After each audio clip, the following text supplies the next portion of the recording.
Welcome to The Explainer. Today, we're going to decode a business story that honestly seems to defy all logic. We're talking about an e-commerce company that ships products all across the country for less than the price of a coffee and has somehow, against all odds, actually become profitable. And that's really the question, isn't it? How is the e-commerce company Meesho, after burning through cash for years, suddenly making money when, on the surface, the numbers just don't seem to add up at all? I mean, just look at this. It's kind of staggering. While you or I might spend over 1,000 rupees on Amazon or Flipkart, the average Meesho customer spends just 269. It's not even in the same ballpark. And if that wasn't mind-boggling enough, on top of that tiny order value, they are somehow shipping these things nationwide for an average fee of 37 rupees. It's just an unbelievably low number. So how on earth do they pull this off? Let's dive in. All right, so this is really the heart of the mystery. How can a company with these tiny order values and an even tinier delivery fee possibly turn a profit? Especially when you consider its competitors are absolute giants with massive established infrastructure. Well, the first piece of the puzzle, and this is the key, isn't really about cutting costs. It's about finding a completely different kind of customer, a massive market that was pretty much hiding in plain sight. You see, for years, most e-commerce companies have been locked in this huge battle over what you could call India A. That's the 9% of shoppers who live in big cities, are brand conscious, and want everything delivered yesterday. But Meesho, they looked at the other 91%, India B, and they saw a gold mine. And this right here, this explains everything. The India B shopper has a totally different mindset. They couldn't care less about big brand names or super fast shipping. They care about one thing, and one thing only: getting the absolute best value for their money. We're talking about someone who will happily wait a whole week for a package just to save 50 rupees on delivery. Patience is their superpower. So, knowing this, what does Meesho do? They build their entire business around it. They filled their catalog with unbranded, often regional products, and as you can see, these items are just drastically cheaper than the branded stuff. We're talking furniture that's 3 times cheaper. They built a store not for aspiration, but for pure affordability. Okay, so they found their massive, untapped market. Problem solved, right? Well, not quite. Because even with all those customers, the basic math of logistics was an absolute nightmare that very nearly destroyed the entire company. Think about it. For a lot of us, a 50 rupee delivery fee is maybe a little annoying. But for a Meesho customer who's buying a 200 rupee item, that's a 25% price hike. That's not an annoyance. That's a deal breaker.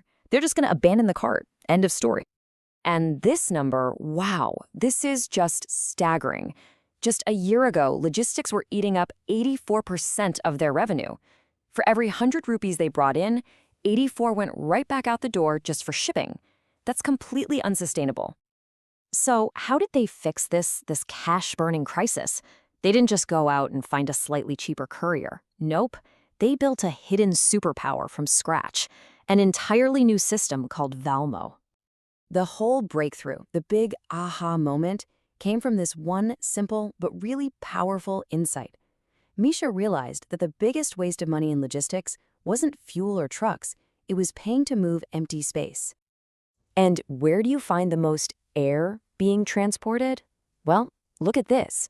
Almost half the trucks on India's roads are driving back empty after they drop off their cargo. That is a colossal, untapped opportunity just waiting to be used. And that opportunity is exactly what Valmo is. It's not a normal logistics company. It owns 0 trucks, 0 warehouses. It's basically a brilliant piece of software that acts like an Uber, but for packages. It connects thousands of tiny independent players into one massive coordinated network. Let's actually follow a package to see how this works. So, a local person on a bike, a pilot, picks up over 100 packages at once from different sellers. That batch goes to a local shopkeeper or entrepreneur who uses their extra space as a sorting center. Then, the Valmo software finds a truck driver who's already heading in the right direction and has empty space in his truck. And finally, at the destination city, it's handed off to another local person for the final delivery. And the savings at every single step are just incredible. Just by bundling all those pickups together, the first mile cost plummets from 40 rupees per order all the way down to just 10. But this This is the real game changer. Instead of paying a fortune for air freight, Valmo just piggybacks on all those half-empty trucks. The cost for the longest part of the journey gets slashed from over 80 rupees a kilo to less than 20. Look at that difference. So you add all of those savings together, and suddenly you get to that magical number. The total cost to get a package from a seller in one city to a buyer hundreds of miles away is now just 20 to 40 rupees. And that is how they can charge an average of only 37. Now, this all sounds absolutely brilliant, right? Almost too good to be true. And you have to wonder, what's the catch? Because a system this complex, built on a chain of independent strangers, it sounds terrifyingly fragile. And that's the massive risk Meesho is taking. They have no direct control over the delivery people or the trucks. Everything runs on these paper-thin margins where even a small jump in fuel prices could wipe out their profit. A customer return because of a delay, that profit is now a loss. It's an incredibly efficient high-wire act, for sure, but one where a single gust of wind could be a disaster. So where does that leave us? Meesho has built this truly innovative, brilliant solution for a huge overlooked market. They solved what seemed like an impossible problem. But the big question remains, is this a fragile miracle that's bound to break, or is this the actual blueprint for the future of e-commerce? Only time will tell if this incredible high-wire act can become a sustainable business for the long run.